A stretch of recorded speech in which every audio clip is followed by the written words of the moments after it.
Gentile Roman Religion. What is all about? Hi, I am Mario Basile of the Movimento Tradizionale Romano, the Roman traditional movement, which is the oldest association in the world promoting the ancient Roman religion. And this is the English version of a first part of an introductory course on the Gentile Roman religion. So, what is the deal with Roman religion?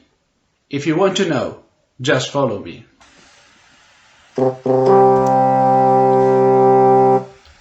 We begin this cycle of conferences by defining the topic, the original set of religious practices of ancient Rome, what constituted the nucleus of the cultus deorum, the worship of the gods, from the dawn of our civilization. There is no single term for ancient Roman religion, so we need to define one.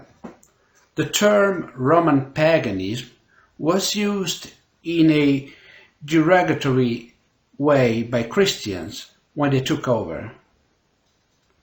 The rural villages, that are called pagus in Latin, were conservative and slow to accept the new foreign religion and continued with traditional rites.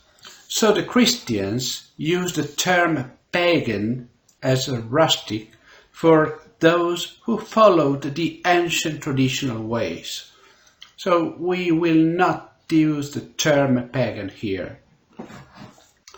The term Roman polytheism, although it does not express the negativity of the previous definition, is imprecise since, as we will see, it arises from a late contrast with Christian monotheism, leading to an error of evaluation.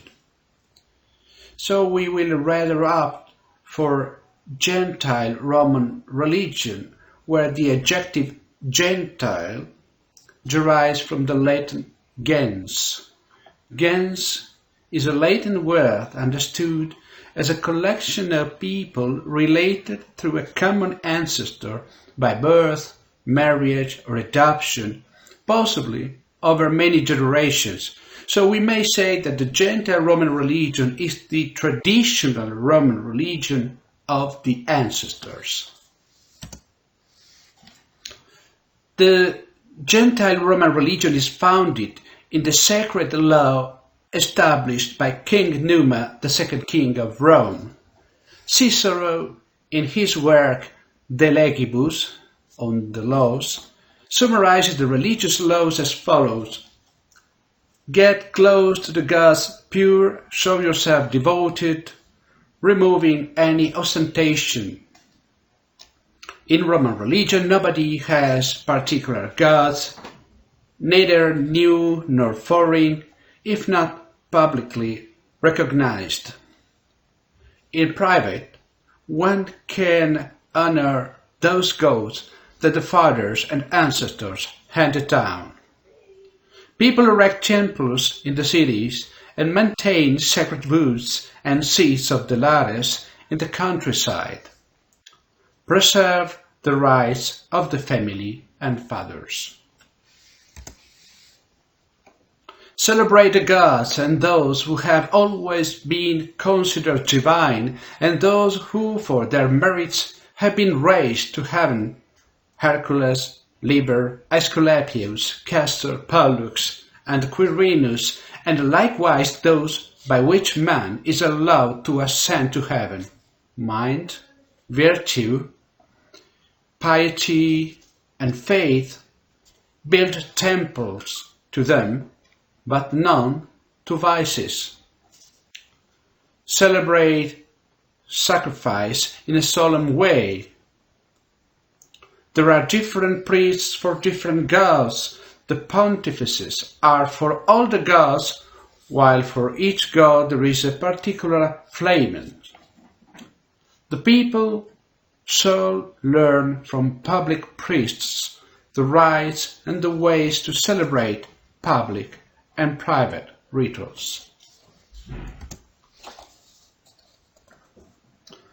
Therefore, having defined the Gentile Roman religion as the object of our cycle of lessons, we focus our attention on the theme of this specific session: unity and multiplicity, and why it is improper to define the Gentile Roman religion as Roman polytheism. In fact, Cicero writes about the plurality of divinities, rituals, temples, and flamens, so the caution towards the term polytheism may sound surprising. So let me first introduce a couple of definitions. So monotheism is the belief that there is only one God. Polytheism is the belief that there is more than one God. But take care, in the Roman world, there was no definition of monotheism and polytheism.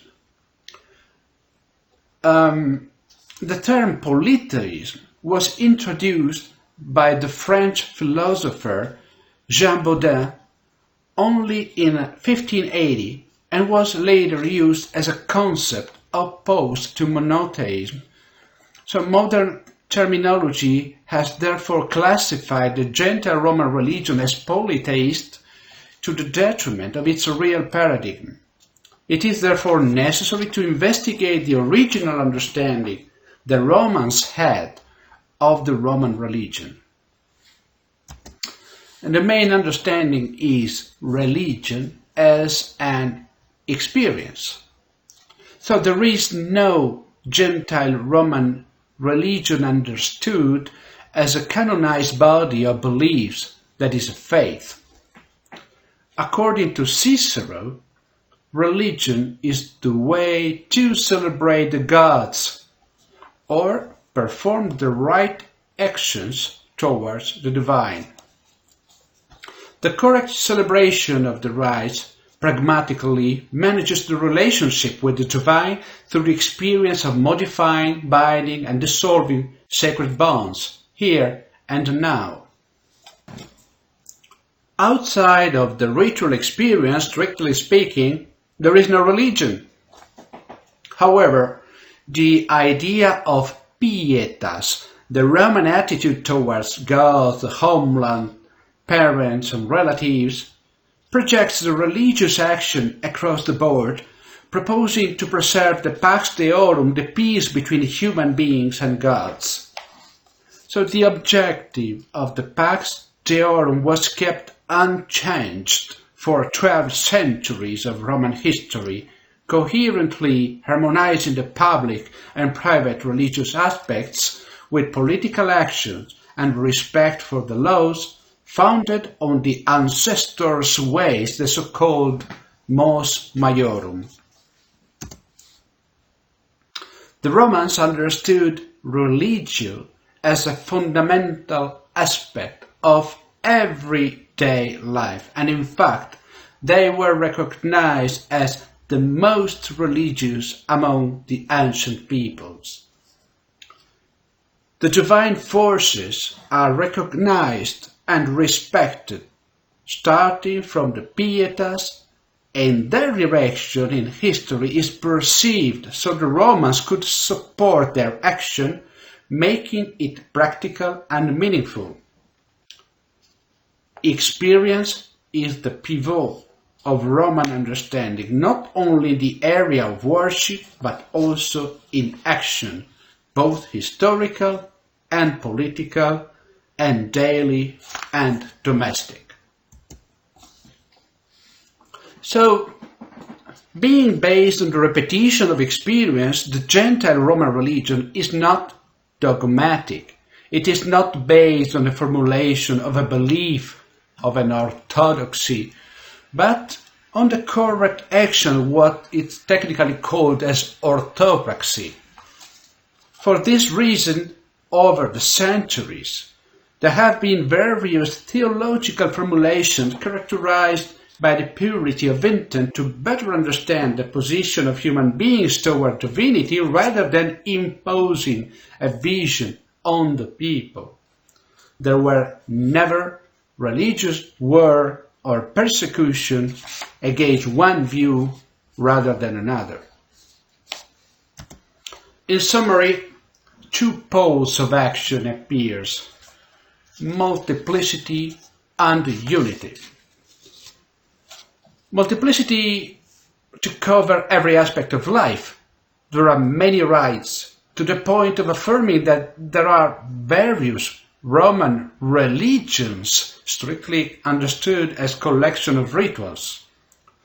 The multiplicity spreads on places, on actions. To example, we have Prorsa post verta, the divinity of childbirth, and we have Pilumnus, the god of children's growth. But then we have also a multiplicity for adoption. I mean, from the very beginning, foreign rites were accepted with the practice of evocatio, that is, adopting the tutelary gods of the enemies. The logic was to call the divinity from the enemy city.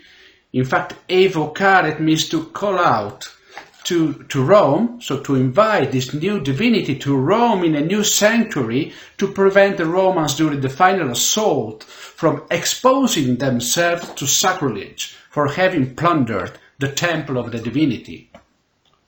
Foreign divinity and religions were also adopted on the indication of the Sibyllini books like Magna Mater Sibylle. And there is also an aspect of multiplicity for indefinition. This is also interesting. That multiplicity melts into the indefinable with the awareness of the limited human knowledge in the face of the multiple manifestation of the divine, and even in its non-manifestations. So there are formula like, if you are a god, or if you are a goddess, or with whatever name you want to be called. So we have this kind of formula in the ritual sometimes toward the divinity that we don't know.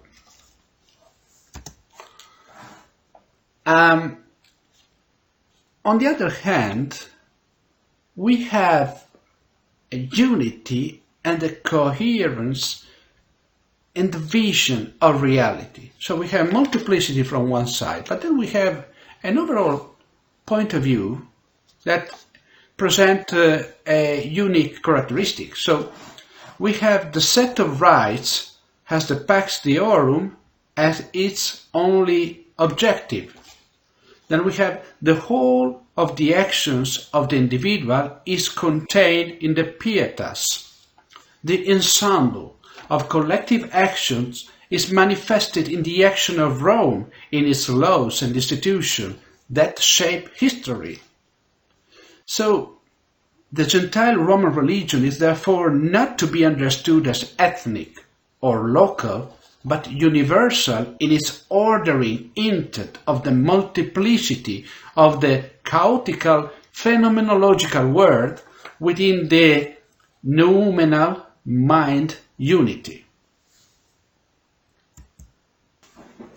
In other words, the Roman Gentile religion appears polytheistic in multiplicity in the ritual attention to all manifestation of the divine, especially to the gods, almost omnipotent supernatural beings with specific characteristics, and to the minor divinities that populate everyday life.